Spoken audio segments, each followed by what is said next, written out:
All right, well, we're just about to put the seals in the 350 steering box, but let's just do a little demo since I have this Acelero box out. Let's just go ahead and do it. So I have machined these little goodies here. On this side, you just have a spline here. I can't do much except tap it in place.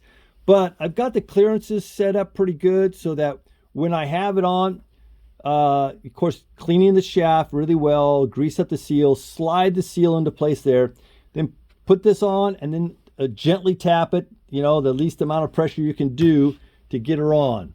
Now on this, which is really, this is kind of a tight squeeze for trying to even try and hammer something in place. So luckily there's threads right here. So again, I want to make sure that the seal goes in. I don't want it to go moving around at all. I don't want to distort the case of the seal. All right, that said, I machined this guy, and this guy is going to fit right on here like this. So what we need to do though, we talk about splines and we talk about seals, and those two together is disaster. So with electrical tape, put the electrical tape on these, put it on tight, don't put too much on, we don't need it too thick, just cover it. And what I do is I will slice this straight across. So then when I take it out, I can take a look and say, oh, I didn't lose anything. You definitely don't want to do something like this, and you're asking for disaster that you might have a tidbit still left in there. So do a straight cut and then take it out. So now you have your seal in here, and the sealing part is past the splines. So we're in good shape there. So now we have that in place. We're going to put our little tool on. Okay. So I machined this side. I made everything so everything fits right, and I was left with some threads, luckily. Here's a former bushing washer for rear suspension. I might as well utilize it, huh? So it fits on perfect on that. So now, of course, chasing the threads first, everything like that. I'm going to be black oxiding this in the end, but I cleaned it all up. You bead blast it, you get it all nice. But putting this on, I'm just going to put it on with the bare metal because it's coming right off. So when it goes on for the final time, it will be black oxided. Don't worry. All right, so you can see we have enough threads on here, and then we can just tighten it in and get the seal into place. So that's beautiful. So that's the story right now. Please like and subscribe. I'll roll the film. I'll show you how I make the parts, and hopefully success in putting the seals in. All right, let's do it. All right, so now with this boring bar, I've gone all the way in with adequate clearance. I'm a little bit larger, of course, than the threads, and deep enough, no problem. Now I'm going to bore for the diameter of the actual shaft that the seal rides on.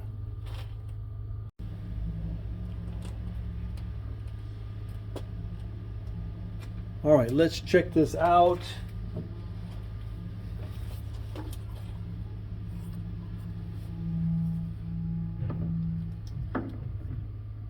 Okay, this is where the seal stops.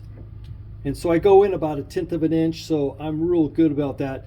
All right, that's good. I'm going to finish this off.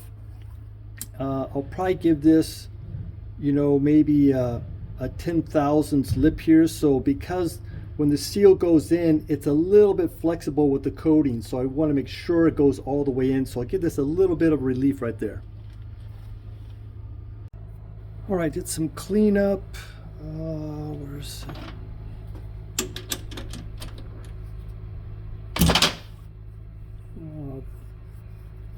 Clean this up more in a second, but let's just get our little sample shaft here. So we're going to have to put this on with the seal. So the seal, that's 8 millimeters, so it's going to be about like that, and I just have some threads. So I'll probably have to machine this a little bit more. So I'm going to do a run up on it. I'll do some more measurements on it, and I can still, I have some decent meat here, plus a lot of the strength will be on the outside here. Put the nut on there, and then it'll just tighten it up. That's the plan. It's taking forever, but I got one of these completed. So this is for the bottom one. I need to do the top one, and then done with machining. Okay, this is for the upper shaft, the input shaft. And let me just get that shaft I happen to have here. And so it's going to go in like this. And I needed to go to this point, so I have just a little extra there, just making things easier. This is a little bit different. The other one had threads here, and so I'm going to have to use a mallet and smack it in. So it's going to be solid on this end. I'll flip it and then finish it off on the end, and then she's ready to go. Well, there's many ways to do seal extraction. The important thing is that you don't want to damage the shaft where the seal rides. So I put a small hole, drilled a small hole at the outer portion of the seal where the steel backing is. Then I put a pointed piece, and I'm always pushing it towards the outer area of the seal, not towards the shaft. And then tapping on this, you can see the seal is coming out. So that's how I do it. There's a gazillion ways to do it. Anyway, that's what we're using in this application. So as I am tapping it in kind of a rotational aspect, you can see counterclockwise naturally. Now that pushes the seal out enough for me then to just get a flat blade screwdriver in there, and then I'll be able to, pretty much work this and get it out.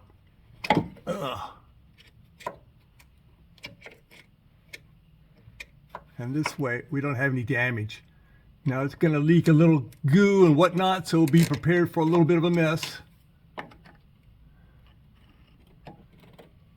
Okay, well not too bad. There wasn't too much oil down in this area anyway, since we are replacing the seal for a good reason. So I'm going to use some brake cleaner, which is pretty much the go-to fluid these days.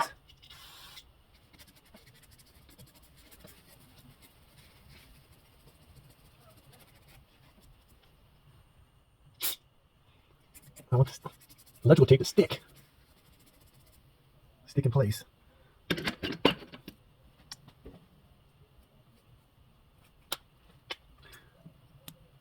Okay, give it a good snip.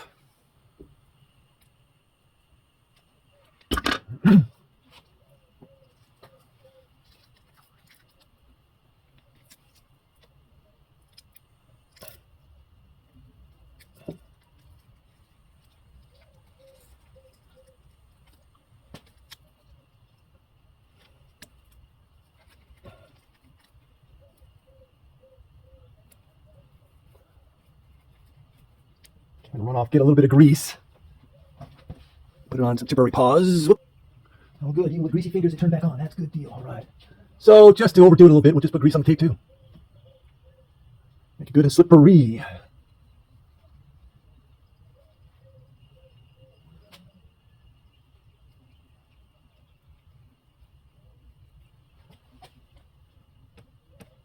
Now it's so slippery, I gotta figure out how to take it off.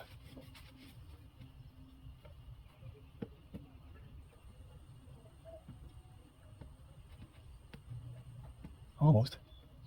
All right, let me get a blade. Too slippery for me. All right, hopefully back in action.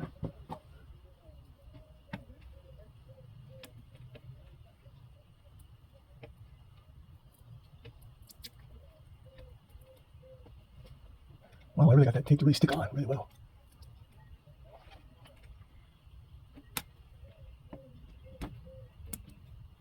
This could be the most difficult part about the whole thing, getting the tape off.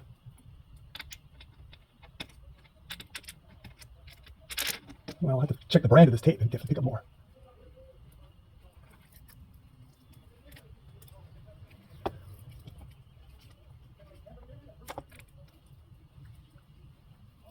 Okay, nice and straight across. That's good.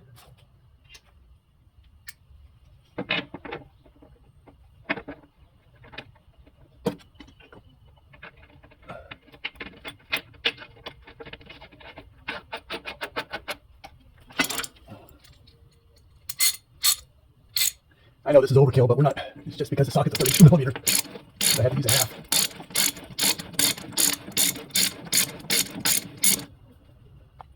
Okay, that is in.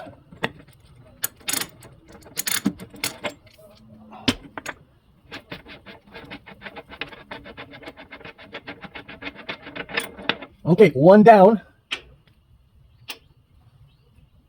Okay, looking good. We're up at the top here, and I don't know, there's some stuff on here. I'm going to go ahead and remove this paint and see what that bump is, because the way I have this thing set up, it kind of interferes with that stuff there. So let's see if it's actual something in the metal or if it's just paint stuff that I can take off and have this slip on. And I definitely don't like that for me slipping the seal over it also. So I'm hoping that'll just all clean up.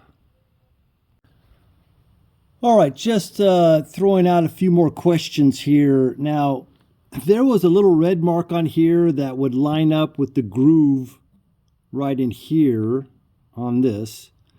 And I marked it with a black area. You see the little line there, that black? Okay. Now, when you line up, you see the mark here and the mark there. That is the central position for the gearbox when we were talking about the swing on the bottom. And if you see that, that's off. So right now, this thing is set up to be like this, which throws the bottom. Maybe they then moved the bottom so it would correlate to this. But by doing that, you're going to be able to go one side, it's going to swing more than the other. So probably it wants to go to the right more than it goes to the left. I'm just throwing it out there. But this is how it's set up here, and to set up the bottom like I have on the Acelero. Now, I'm not saying this is going to work or whatever, but I'm kind of going with that maybe it's this way and that way, and it's not quite right. So I'm going to try it first with that factory Acelero marking on the bottom, and I'm going to go with the factory marking on the top. I'm going to make sure everything's, it can go one direction the same as the other direction. So we're not going to favor left or right turns right now. We want to be right in the middle. Now, if that doesn't work out, I will be glad to switch it back. Well, then also, now that that paint is off, it reveals this mark because that was all covered up. And now when we put our guy in, let's see, it goes in easy now. All right, so we'll now continue along with getting this seal out. Okay, so I have marked everything the way it was, and now I'm just thinking of setting it up just how the factory has it set up as far as the steering box, and not with something that's a red marker. So that's what I'm going to try and do on this. I'm going to set up the pitman arm like the factory mark is that I have on the Acelero, and we'll see what it works. Now, I have the markings naturally. I know exactly how it was. So if we wanted to switch it back, absolutely. But we're going to try it this way and see how well it works out. So this seal is fairly small. It's just best. I'm taking the thing apart anyway to inspect it. Let's just, I took the seal out with the shaft out, and then I'll put the shaft back in and everything.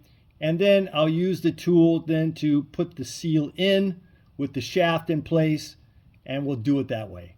All right, okay, onwards and upwards. Okay, so took the shaft out, cleaned up everything, and now we're putting it back together, and I'm just going to put the seal on. See if I can tap it in.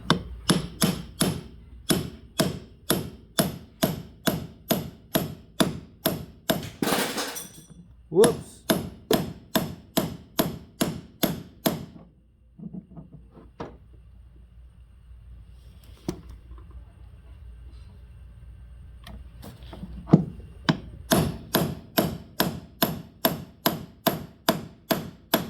That's in.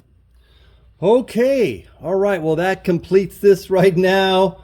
I'm glad I took it apart. I'm finding these a little bit deviations, so what I'm going to try and do is I'm going to try and start everything set up for the steering box how I feel it should be.